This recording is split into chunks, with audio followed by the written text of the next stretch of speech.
Gusto nyo bang matry sumakay sa train sa Singapore? Tara, samahan nyo kami. Wala hong driver yung mga train na nasa ilalim or underground na po. Train na nasa itaas, yun po yung may mga driver. Ayan, kita nyo ho yung driver na yon, anak ko. Pero yung sa gilid na yun, driver talaga yun. Pero, ayun, pa-text-text lang, diba? Tingnan nyo ang tunnel.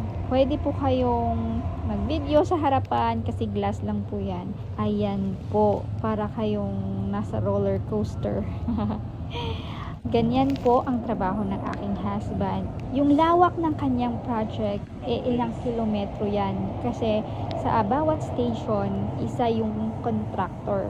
So, kaya kung ilang kilometro man yung lawak ng project na yan, yan yung nilalakad niya.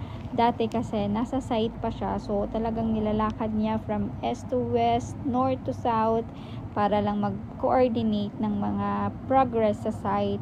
Pero ngayon, nasa office na kasi siya. So, medyo hindi na siya masyadong nag-e-expose sa site. Pero ilang station na po yung kanyang natapos sa Singapore po. Yan po kabilis yung train. Actually, hindi siya mabilis. Okay lang. At safe na safe kayo dyan kasi enclosure talaga yan. Tapos, meron siyang harang bago kayo makatungtong ng train. Meron pa siyang another na pintuan.